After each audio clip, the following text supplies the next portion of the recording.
22 اگست 1986 امیر عظیمت حضرت مولانا حق نواز جھنگوی شہید رحمت اللہ علیہ خطبہ جمعہ کے موقع پر جھنگ میں بیان فرما رہے ہیں۔ عنوان ہے محرم میں شادی جائز یا ناجائز؟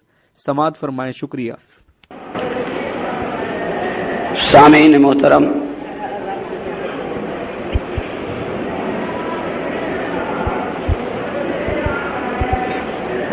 کتاب ہدایت سے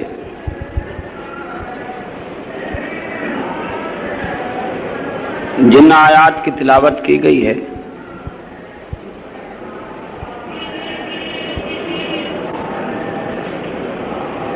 ان کا تعلق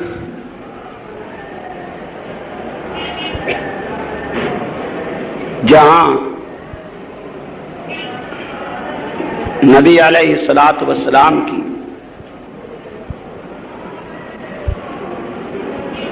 پوری جماعت سے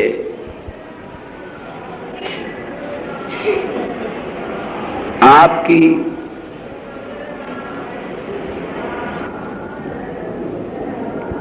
مقدس پارٹی سے ہے، وہاں خصوصیت کے ساتھ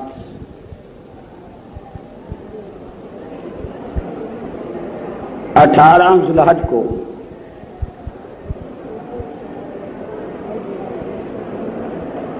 انتہائی مظلومیت کے ساتھ شہید ہونے والی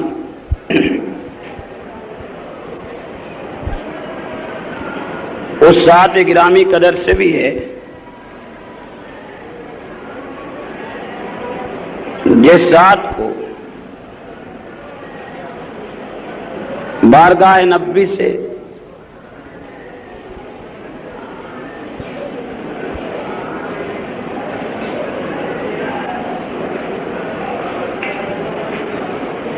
رسالت مآب صلی اللہ علیہ وسلم کی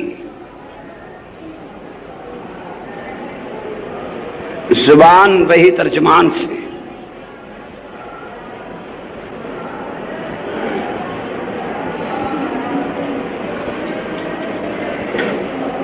باحیا ہونے کا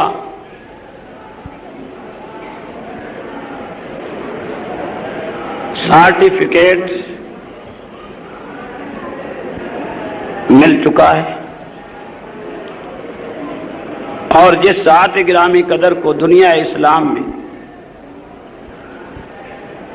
ذوالنورین کے لقب سے پہچانا جاتا ہے،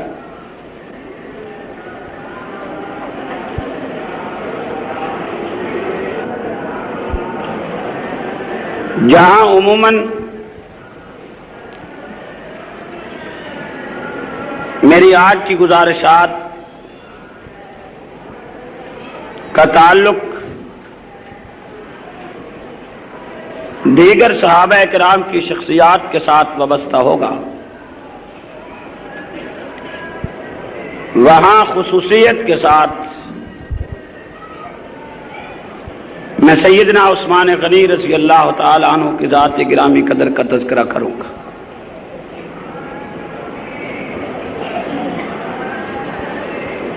اس مناسبت سے کہ 18 ذی الحج کو اسلام کی اس مایہ ناز شخصیت کو مدینہ طیبہ کی مقدس زمین میں بڑی بے دردی کے ساتھ شہید کر دیا گیا ہے،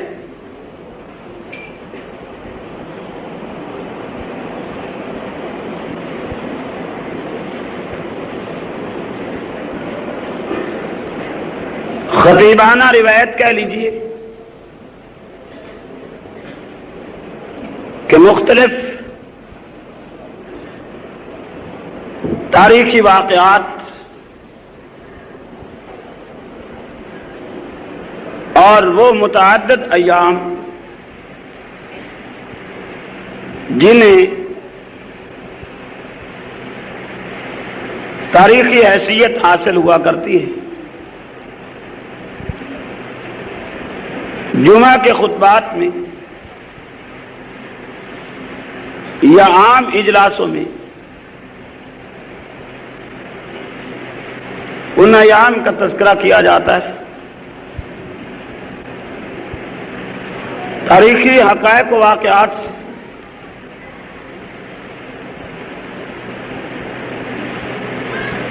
اپنی قوم کو آگاہ کرنا، بر وقت ملکی اور ملی مسائل سے واقف کرانا، قرآن و سنت کے منافی احکامات، قرآن و سنت کے مخالف پروگراموں کی نشاندہی کرنا، یہ خطیب کی ذمہ داری اور اس کا فرض منصبی ہوا کرتا ہے۔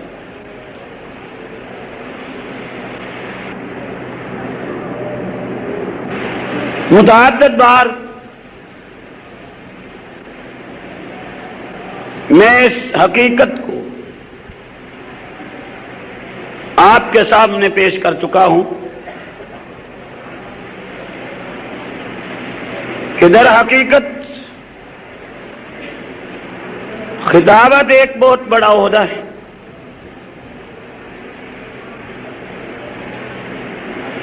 بہت بڑا ذمہ داری کا منصب ہے، بشرطے کہ اس عہدے کی نزاکت کو اور اس کی ذمہ داری کو محسوس کر لیا جائے۔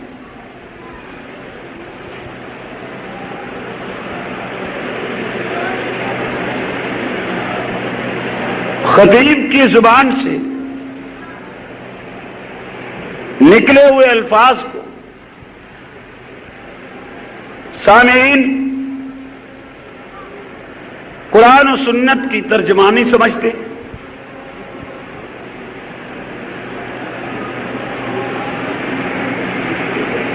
اس کے بیان کردہ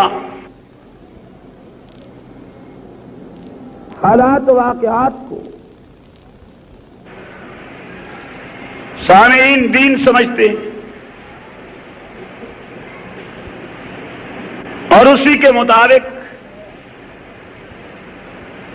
وہ یہ اعتماد کرتے ہوئے کہ منبر و محراب سے جو صدا بلند ہوئی ہے یہی دین کا تقاضا ہوگا اور یہی قرآن و سنت کے ارشادات ہوں گے۔ سامعین کا یہ ذہن بنتا ہے اور یہی بننا چاہیے۔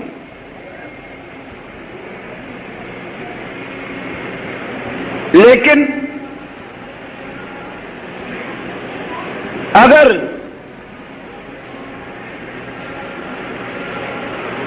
خطاب کرنے والا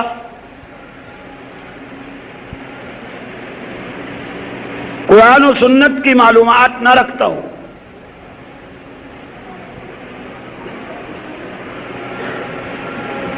علمی لیاقت نہ ہو،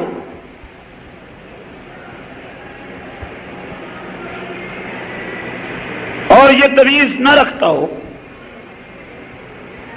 کہ جس مسئلہ کو میں بیان کر رہا ہوں اس کی شریعت میں کیا اہمیت ہے، اس مسئلہ کو کیا درجہ حاصل ہے، احادیث کو بیان کرتے وقت وہ ان کے راویوں کے لحاظ سے درجات سے آگاہ نہ ہو، قرآنی آیات کے ناسخ و منسوخ سے واقف نہ ہو، تو یقیناً ایسا خطیب قوم کے لیے ایک عذاب ہے اور رب العالمین کی بارگاہ عالیہ میں وہ بہت بڑا مجرم ہے۔ کہ جس منصب کے لائق وہ نہیں تھا اس نے اس منصب کو سنبھالا. جہاں اس نے اپنے آپ پہ ظلم کیا وہاں اس نے پوری قوم پہ بھی ظلم کیا. ایک چیز کو نہ جانتے ہوئے اس نے گویا اس کے جاننے کا دعویٰ کیا. علم نہ رکھتے ہوئے اس نے عالم ہونے کا دعویٰ کیا. اسی طرح اگر جانتا ہے قرآن و سنت کی معلومات لیکن منبر اور محراب پر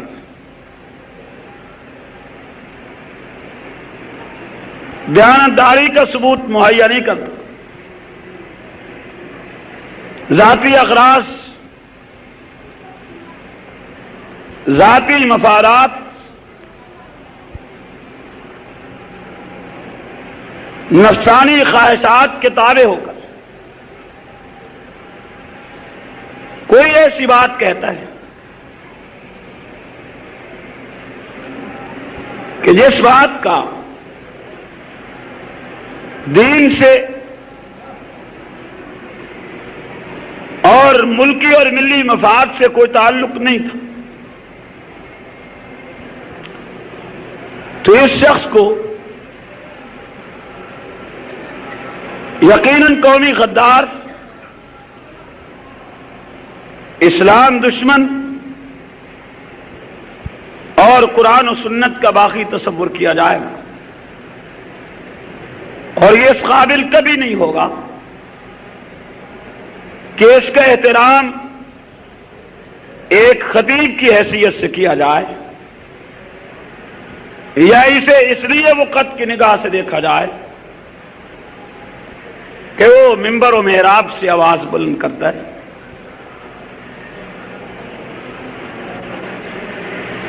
میں یہ باتیں گاہے بگاہے اس لیے عرض کیا کرتا ہوں کہ آپ کو منصب خطابت کی ذمہ داری کا احساس ہو اور آپ یہ سمجھیں کہ یہ بہت بڑا منصب ہے. اسے اگر صحیح استعمال کیا جائے تو یہ منصب کائنات میں انقلاب برپا کرنے کا ذریعہ اور سبب بنتا ہے. ماحول اور معاشرے سے برائی، بے حیائی، بد کرداری مٹانے کا ذریعہ اور سبب بنتا ہے. لیکن اگر اسے غلط استعمال کر لیا جائے تو پھر یہی منصب سب سے زیادہ خطرناک اور قوم کے لیے نقصان دہ ثابت ہوتا ہے. تو اس منصب کا لحاظ کرتے ہوئے خطیب کی ذمہ داری ہے کہ وہ ان حالات و واقعات پہ تبصرہ کرے جن حالات کا قوم کے عقائد سے تعلق، قوم کے مفادات سے تعلق،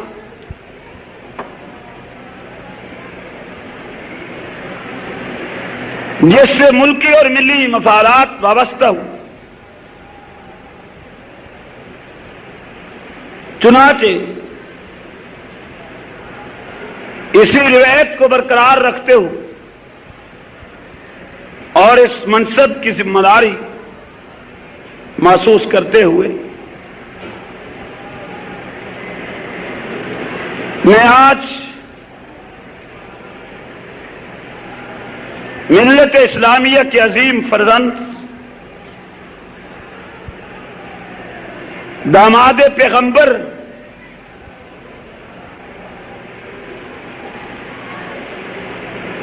اور دنیا اسلام نے ذوالنورین کے لقب سے مشہور ہونے والی ذات گرامی قدر کو نذرانہ عقیدت پیش کرنا ضروری سمجھتا ہوں۔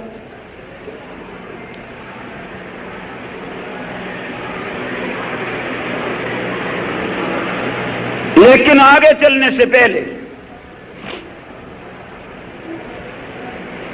یہ کہنا بھی ضروری سمجھتا ہوں کہ ہمارے ماحول میں، معاشرے میں ایک رواج پڑ گیا ہے جس رواج کا دین سے، شریعت سے کوئی تعلق نہیں ہے، اور یہ بات بارہا آپ کے سامنے کہی جا چکی ہے۔ ذوالحج کا چاند نظر آتا ہے،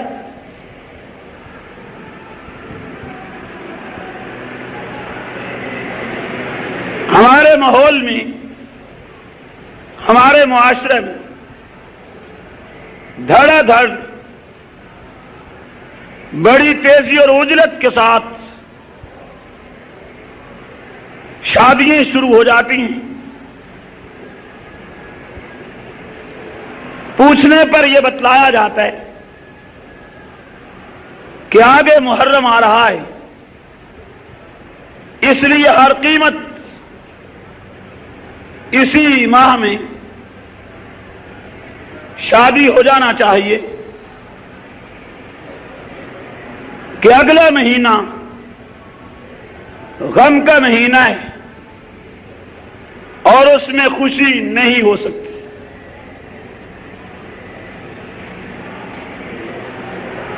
سوال یہ پیدا ہوتا ہے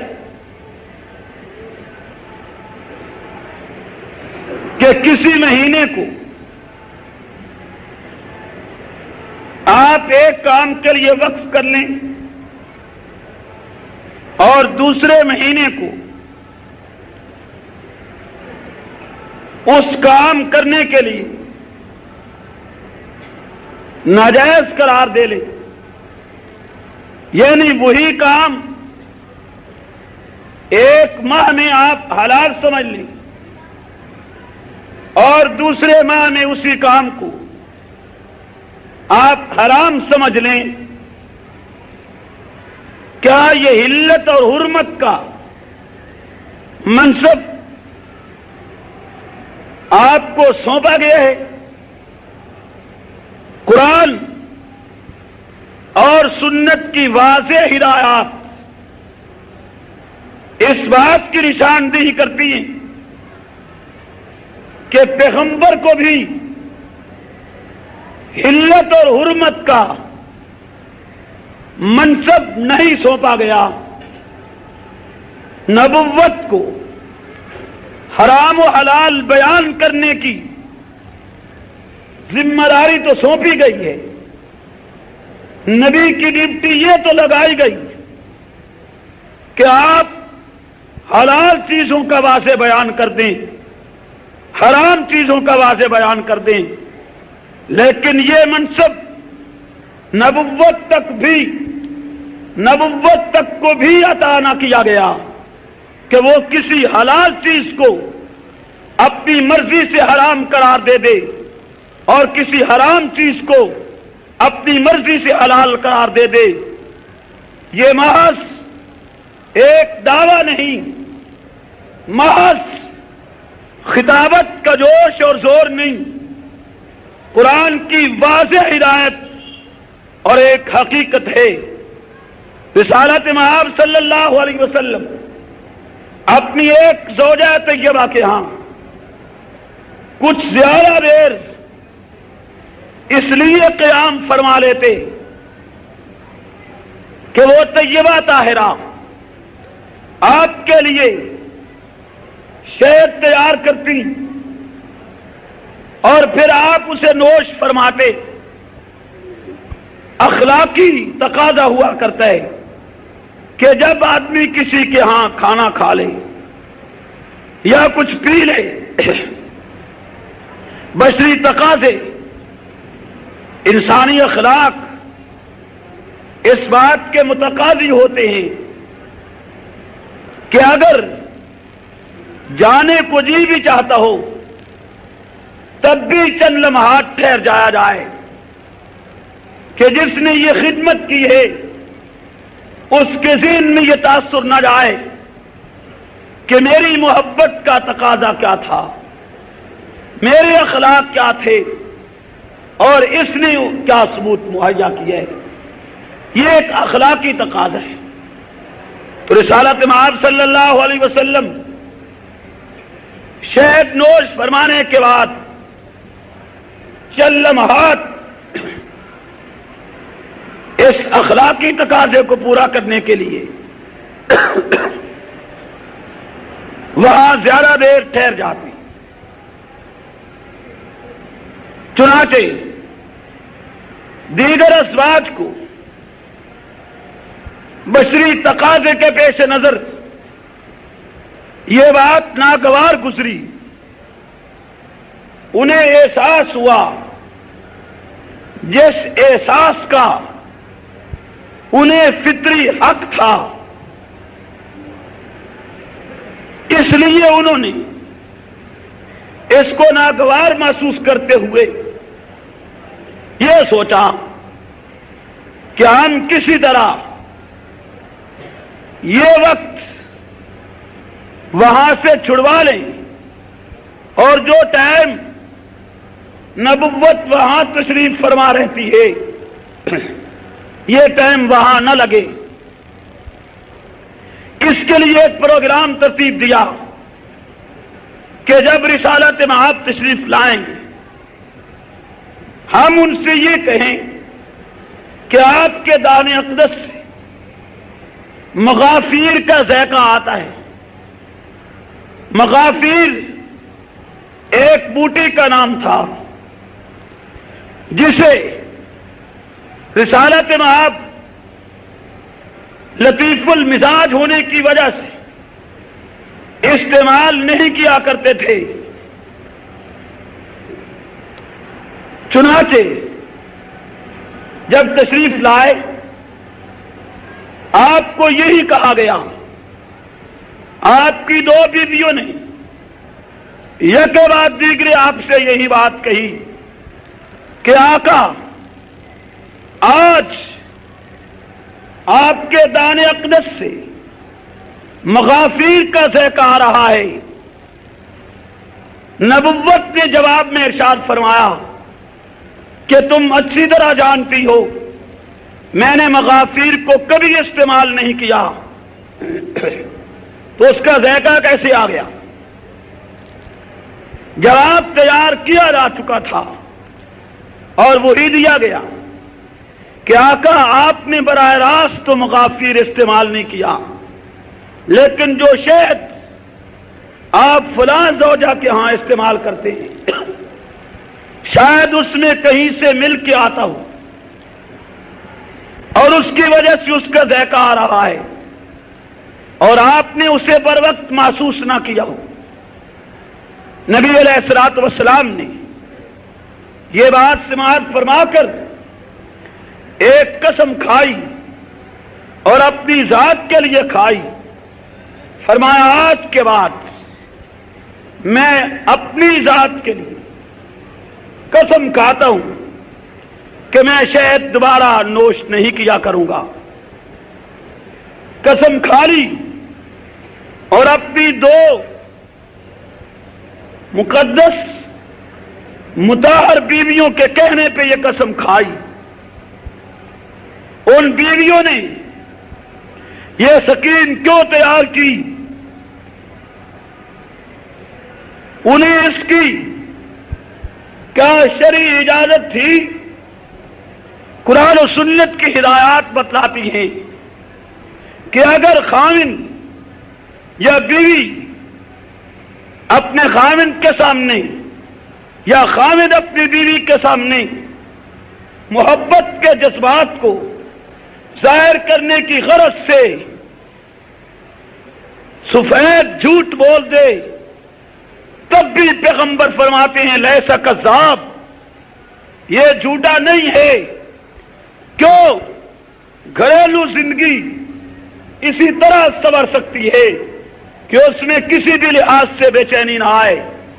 چنانچہ فقہا نے تحریر کیا، خامن سفر پہ ہے، ایک دن بھی اس کو بیوی کا خیال نہیں آیا، لیکن جب لوٹتا ہے تو پل باندھ دیتا ہے کہ ایک ایک لمحہ تجھے یاد کرتا رہا ہوں، ایک ایک لمحہ تیرا خیال رہا ہے، جبکہ ایک دن بھی خیال نہیں آیا تھا، تو شریعت کہتی ہے لیسا کذاب، یہ جھوٹا نہیں، اس لیے کہ اس نے گھریلو زندگی کو سنوارنے کے لیے یہ کام کیا، حالات کو خوشگوار رکھنے کے لیے یہ کام کیا، گھر کو جنت بنانے کی غرض سے یہ کام کیا۔ اگر یہ کہہ دیتا ایک دن بھی تیرا خیال نہیں آیا، حالات بگڑتے، سکون تباہ ہوتا، سکون برباد ہوتا، بچوں کی ویرانی کا ذریعہ بنتا۔ سامعین محترم، اس شرعی اصول کے پیش نظر ان ازواج کو اپنے گھریلو حالات اور رسالت مآب صلی اللہ علیہ وسلم کے ساتھ وسیع تعلق کے اظہار کے لیے یہ بات کہنا کوئی جرم نہیں تھا، اور یہی وجہ ہے کہ پیغمبر نے ان کی اس کارروائی پہ کوئی نقد، کوئی جرح، کوئی تنقید نہیں کی، اور یہی وجہ ہے کہ ان کی اس کارروائی پر رب العالمین نے بھی کوئی اعتراض نہیں کیا۔ سامعین محترم، پیغمبر نے قسم کھا لی آج کے بعد شہد نہیں پیوں گا، قسم کھائی گئی، شہد نہ پینے کا عہد کر لیا۔ جبریل تڑپ کے آئے اور قرآن کی یہ آیت لائے، یا ایھا النبی لما تحرم ما حل اللہ لک تبتغی مرضات ازواجک، اے پیغمبر لما تحرم ما حل اللہ لک، جس چیز کو اللہ نے آپ کے لیے حلال قرار دیا تھا آپ کو کس نے حق دیا؟ لما تحرم، آپ نے اس کو حرام کیوں قرار دیے ہے؟ تبتغی مرضات ازواجک، آپ نے یہ کام صرف اپنی ازواج کو راضی کرنے کی غرض سے کیا، اللہ کی حلال چیز کو آپ حرام نہیں کر سکتے تھے، اور اللہ کی حرام کردہ چیز کو آپ حلال نہیں کر سکتے تھے۔ قرآن کی اس آیت نے جہاں منصب نبوت کو واضح کیا، وہاں مجھے اور آپ کو بھی اس بات کی دعوت دی کہ جس چیز کو اللہ حلال کر چکا ہے اسے جب پیغمبر حرام نہیں کر سکتا تو مولوی، مجتہد، امام یا آپ کون ہوتے ہیں کہ اللہ کی حلال کردہ چیز کو حرام کر لیں اور اس کی حرام کردہ چیز کو حلال قرار دے لیں؟ اس آیت کو سامنے رکھ کے آپ کو سوچنا ہوگا کہ اتنا بڑا منصب آپ کو کس نے دیا ہے کہ آپ ذی الحج میں شادی جائز سمجھتے ہیں، محرم میں شادی ناجائز سمجھتے ہیں؟ آپ کو یہ جائز اور ناجائز کا حق کس نے دیے ہے؟ جس مہینے میں شریعت نے جس کام کی اجازت دی ہے وہ کام آپ کو کرنا ہوگا، اور جس سے روکا ہے اس سے رک جانا ہوگا۔ حلال اور حرام کرنا رب العالمین کا منصب ہے۔ وہ جن چیزوں کو حلال کر چکا ہے دنیا کی کوئی طاقت انہیں حرام نہیں کر سکتی۔ وحی کا دروازہ بند ہو چکا، نبوت کے دروازے بند ہو چکے، دین آج سے 14 صدی پیشتر کامل اور مکمل ہو چکا، اور اس تکمیل دین کے لیے نبوت اعلان کر چکی، الیوم اکملت لکم دینکم واتممت علیکم نعمتی ورضیت لکم الاسلام دینا۔ آج کے دن تمہارے دین کو مکمل کر دیا گیا ہے۔ ورضیت لکم الاسلام دینا، اللہ کہتے ہیں میں نے تمہارے لیے دین اسلام کو پسند کیا۔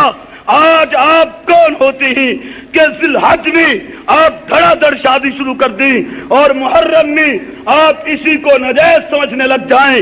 شادی جیسے ذی الحج میں جائز ہے ایسے ہی محرم میں جائز ہے. نہ محرم میں شادی حرام ہے نہ ذی الحج میں حرام ہے. اور مزید یہ کہنا چاہتا ہوں اگر محرم غم کا مہینہ ہے تو کیا ذی الحج غم کا مہینہ نہیں ہے؟ محرم میں جس ذات کی وجہ سے آپ غم کا مہینہ قرار دے رہے ہیں اس ذات کا پانی 3 دن تک بند رہا. اور ذی الحج میں جس ذات نے قربانی دی ہے اس ذات کا پانی 40 دن تک بند رہا جس کی وجہ سے محرم غم کا مہینہ بنا. اس کو دور دراز علاقے سے شہید کیا گیا. اور ذی الحج میں جو شہادت ہوئی یہ مدینہ الرسول میں ہوئی جس کا احترام چاہیے تھا. پڑھنے کے لیے راستہ میں لوگ رکاوٹ بن گئے. ہم جنازہ نہیں پڑھنے دیں گے. حالت اور کیفیت اس امام مظلوم کی یہ تھی, کیفیت عثمان کی یہ تھی کہ یہ 40 دن تک اپنے مکان میں معصور رہے. کوئی ان کا جرم نہیں تھا, کوئی گناہ نہیں تھا, کوئی غلطی نہیں تھی. یہ عثمان وہ عثمان ہے جس کو نبوت نے اتنا اونچا کر دیا, پیغمبری نے اس کو اتنے منصب پہ فیض کر دیا, نبوت نے اس کی عظمت کو اتنا بلند کیا ہے کہ حدیث پاک میں بڑی وضاحت کے ساتھ یہ حقیقت اپنی جگہ منقع ہے کہ پیغمبری بڑے آرام کے ساتھ اپنے گھر میں تشریف فرما تھی. صدیق اکبر آئے, نبوت بڑے آرام کے ساتھ اسی طرح لیٹی رہی. عمر آئے, اسی طرح آرام فرما رہے. حتیٰ کہ عثمان دروازے سے داخل ہوتے ہیں امام الکونین نے اپنی پنڈلی کا کپڑا درست کیا, اجلت کے ساتھ اٹھ کے بیٹھ گئے. ام المومنین کائنات کے مومنوں کی امی سیدہ طیبہ طاہرہ حضرت عائشہ سوال کرتی ہیں آقا اتنی اجلت کے ساتھ آپ نے پنڈلی کا کپڑا درست کیوں کیا؟ تو فرمایا عائشہ دیکھیے سامنے کون آتا ہے. ام المومنین کہتی ہے عثمان. فرمایا عائشہ عثمان وہ بندہ ہے, عثمان وہ شخصیت ہے, عثمان وہ انسان ہے, عثمان وہ فرد ہے, عثمان وہ اللہ کا محبوب ہے کہ جس سے عرش کے ملائکہ بھی حیا کرتے ہیں, محمد کیوں حیا نہ کرے؟ اتنا باحیا, اتنا مقدس, اتنا منزہ آج مدینہ الرسول میں 40 دن پیاسا رکھ کر شہید کیا جا رہا ہے. اور پانی بھی اس کنویں کا بند جو کنواں اسی ذات نے اپنی دولت سے خرید کے اسلام کے لیے وقف کیا تھا. لوگوں کو میٹھا پانی نہیں ملتا اور یہ کنواں مدینہ طیبہ کا جس کا پانی میٹھا تھا یہ کافر کے قبضے میں ہے. مسلمانوں کو پانی پینے کے لیے دقت محسوس ہوتی ہے. عثمان غنی نے دولت صرف کی اور یہ کنواں خرید کے اسلام کے نام پہ وقف کر دیا. آج اسی عثمان کو اس کنویں سے پانی نہیں پینے دیا جا رہا جو کنواں عثمان کا اپنا کنواں تھا, جس پہ دولت عثمان کی صرف ہوئی تھی, جس پہ پیسہ عثمان کا لگا تھا. آج اسی مسجد میں جسے مسجد نبوی کہتے ہیں عثمان کو نماز نہیں پڑھنے دی جا رہی. جس مسجد کی زمین خرید کے عثمان نے وقف کی تھی آج اسی مسجد میں اللہ اللہ کرنے کی اجازت نہیں دی جا رہی. آج اسی کنویں کا پانی نہیں پینے دیا جا رہا جو خود عثمان نے خرید کے وقف کیے ہے. ظلم کی انتہا دیکھیے, تشددوں پر بریت کی حد ہو گئی. 1-2 دن نہیں 40 دن تک پانی بند رہا. آپ حیران ہوں گے کہ 40 دن کوئی انسان پیاسے زندگی کیسے گزار سکتا ہے. لیکن اس سوال کا جواب خود داماد پیغمبر نے دیا.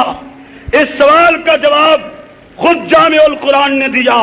اس سوال کا جواب خود پیغمبر کے صحابی نے دیا کہ مجھے جب پیاس لگتی میں قرآن کی تلاوت شروع کر دیتا، اس تلاوت کی وجہ سے میں پیاس پہ کنٹرول کرتا۔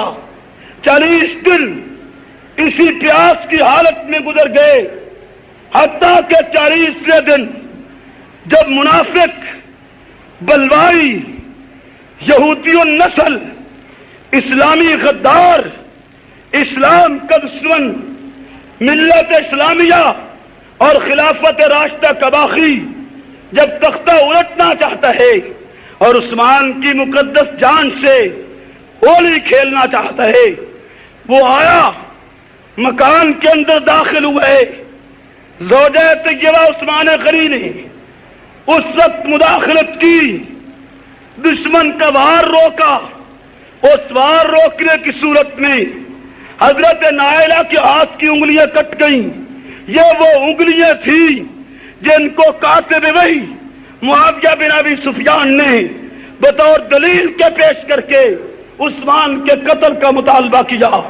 سامعین مکرم، انگلیاں کٹ گئی، ظالم و جائر، بد فطرت و بدمعاش، بد کردار انسان نے نہ حرم عثمان کا حیا کیا، نہ اس کو گنبد خضرا سے شرم آئی، نہ نبوت کے ساتھ عثمان کے رشتے کا لحاظ آیا، نہ عثمان کی اسلامی خدمات کے میٹھے پانی کا کنواں خرید کے وقت کر چکے ہیں۔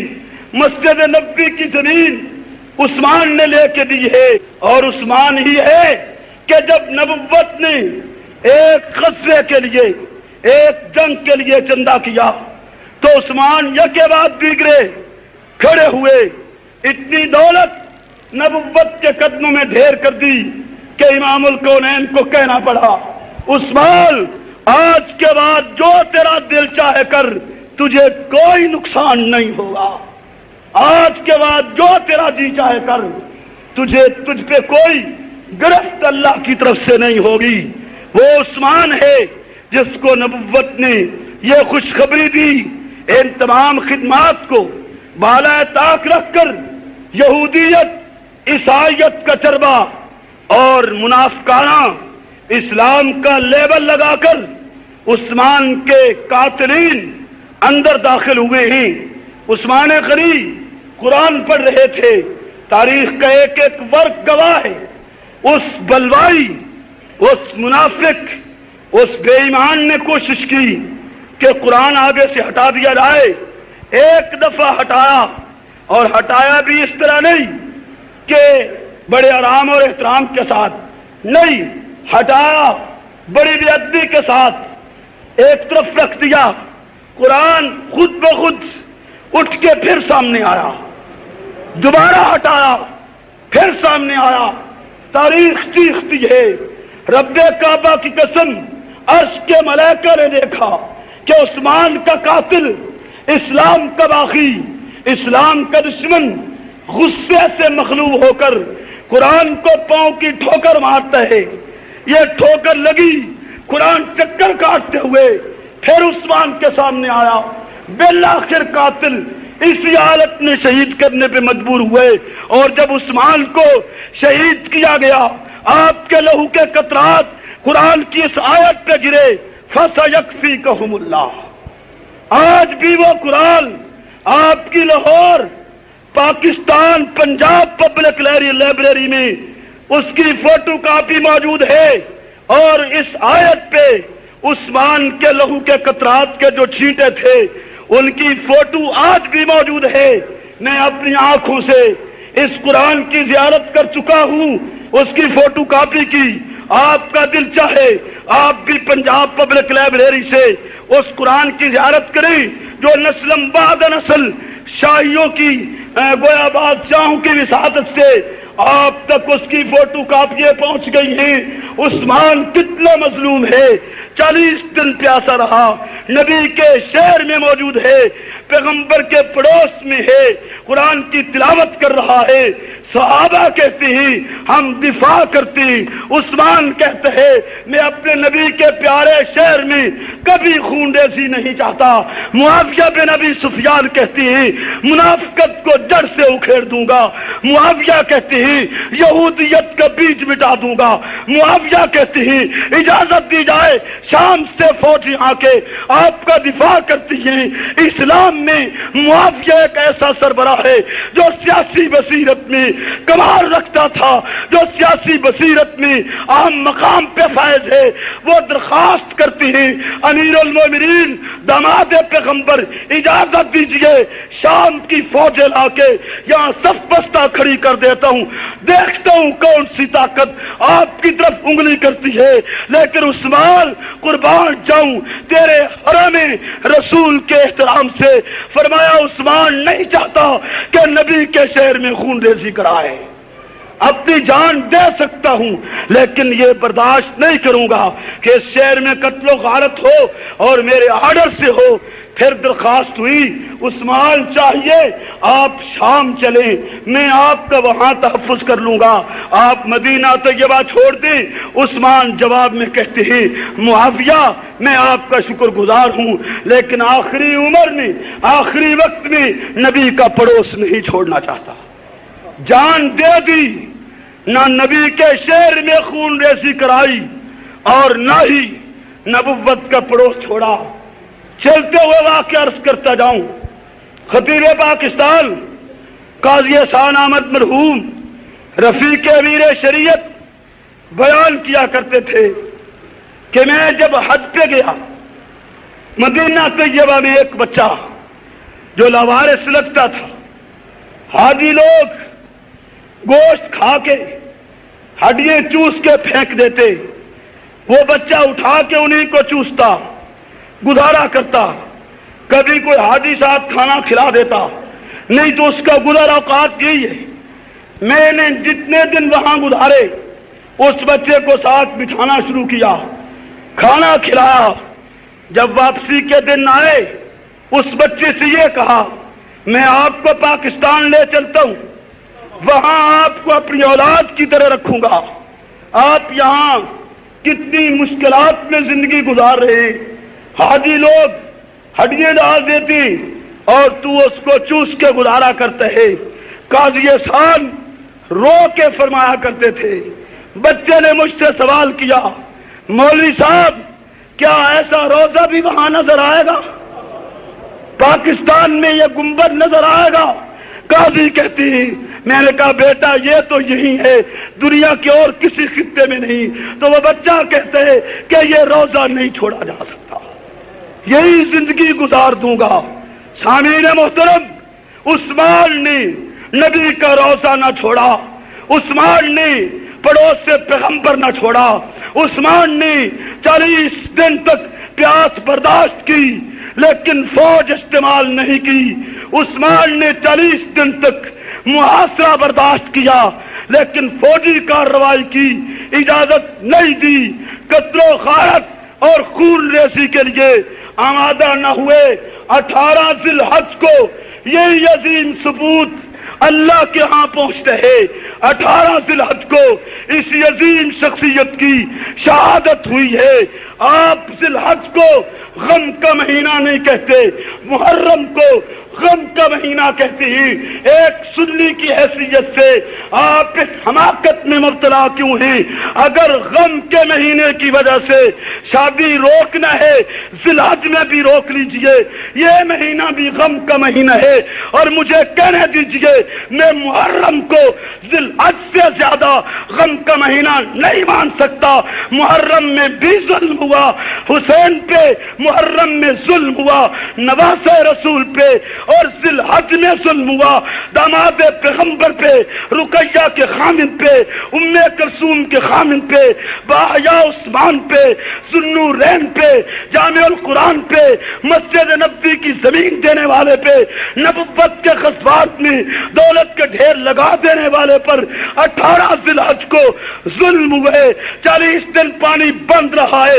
اگر غم کی وجہ سے شادی روکنا ہے ذی الحج میں بھی روک لیجئے، اور اگر ذی الحج میں نہیں روکنا، اس لیے کہ غم کے مہینے جو اللہ نے قرار دیے، جو اس نے حکم دیا اسی کے مطابق زندگی گزارنے، تو جیسے ذی الحج میں شادی روا ہے اسی طرح محرم کی عین 10 تاریخ کو شادی روا ہے۔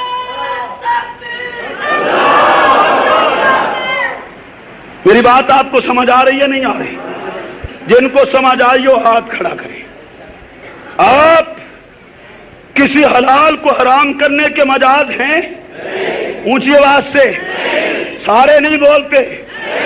جس کو اللہ نے حلال قرار دیا اس کو آپ حرام کر سکتے ہیں؟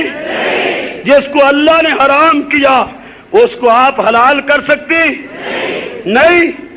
سوال ہے آپ سے، ایک مسلمان کی حیثیت سے، کلمہ پڑھنے والے کی حیثیت سے سوال ہے، پوری دنیا کی کتب حدیث کی، تفاسیر اور فقہ کی چھان لائیے، مجھے مطلع کیجیے کہ کس کتاب میں اللہ کے حکم کو رسول نے بیان کیا ہو کہ محرم غم کا مہینہ ہے، اس میں شادیاں کرنا روا اور جائز نہیں بلکہ ظلم کی انتہا۔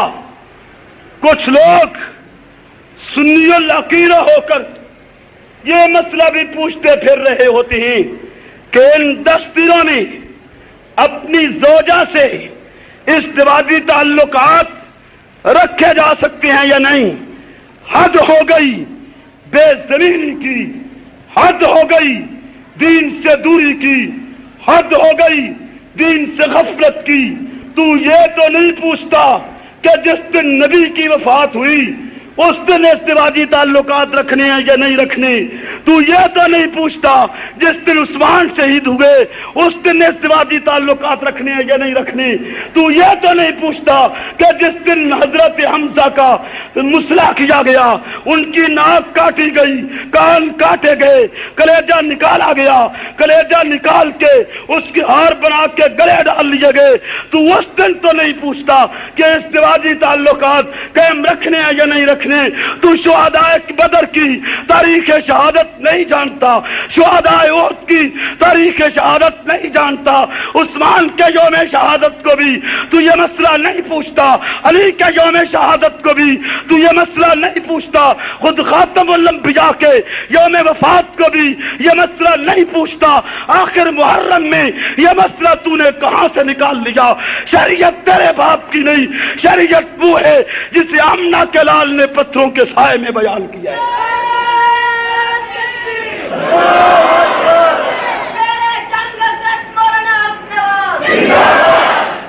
تو بات آپ کے ذہن میں اتری ہے یا نہیں؟ جی یہ لوگ مسئلے پوچھتے ہیں یا نہیں پوچھتے؟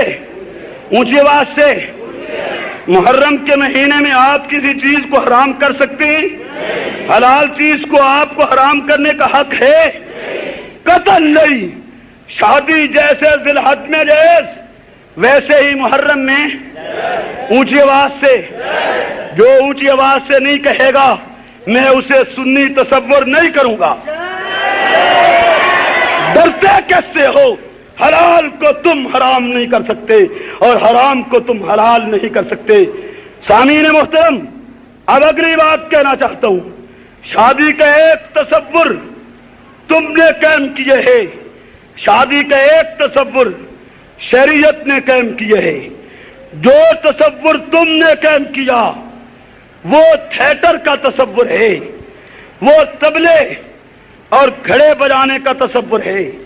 جو شادی کا تصور تم نے قائم کیا وہ گھڑے کی چپڑی توڑنے کا تصور ہے، ہاتھ میں چھریاں لے کر نوشو گھوٹ کے چلنے کا تصور ہے، گھوڑے پہ عورت والا لباس پہنا کر دلہا کو لے چلنے کا تصور ہے۔ یہ شادی کا تصور تم نے اپنے گھر سے گھڑا، برادری سے لیا، خاندانی رسم و رواج سے لیا۔ یہ تصور شادی کا اسلام کا پیش کردہ تصور نہیں، یہ تصور شادی کا شریعت کا پیش کیا ہوا تصور نہیں ہے۔ آپ کی شادی کا تصور، شادی پہ نوجوان بچیوں کا ڈول کے اردا گرد دھیس مارنا، ناچنا اور رقص کرنا ہے، کنجروں کا ڈانس، کندریوں کا ڈانس ہے۔ آپ کے ہاں شادی کا تصور شادی کے موقع پہ وقتی اور اس قسم کی بے حیائی اور بدماشی ہے۔ شریعت کے ہاں یہ تمام چیزیں غلط کاری میں آتی ہیں۔ شریعت ایک سادہ سا تصور شادی کا پیش کرتی ہے، اور وہ جس میں کوئی برائی نہیں، کوئی بدماشی نہیں، کوئی غلط کاری نہیں ہے، تو شادی ایک سنت ہے، شادی شریعت کا ایک حکم ہے۔ نبوت نے اعلان کیا، النکاح من سنتی فمن راغب عن سنتی فلیس منی، نکاح میری سنت ہے، جو اس سے اعراض کرے وہ میری امت سے نہیں ہے۔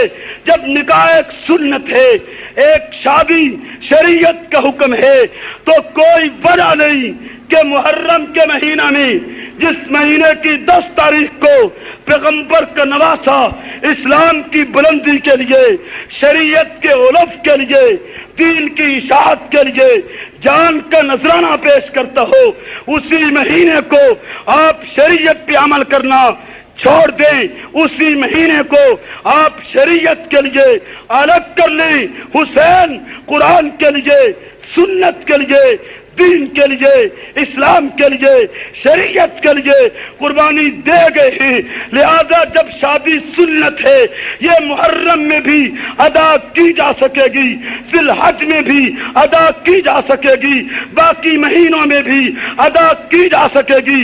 جو شادیاں تمہاری ہیں سال کے ہر مہینہ میں حرام ہیں، اور جو شادی شریعت نے بتلائی ہے یہ سال کے ہر مہینہ میں جائز ہے، حتیٰ کہ 10 محرم کو بھی جائز ہے۔ اس سے کوئی ایماندار، کوئی مسلم انکار نہیں کر سکتا۔ آخری بات، کربلا کے میدان میں شادی ہوئی نہیں ہوئی؟ اونچی آواز سے، تاریخ گواہ ہے، کربلا کے میدان میں شادی، سارے نہیں بولتے آپ، کربلا کے میدان میں شادی ہوئی۔ کیوں ہوئی؟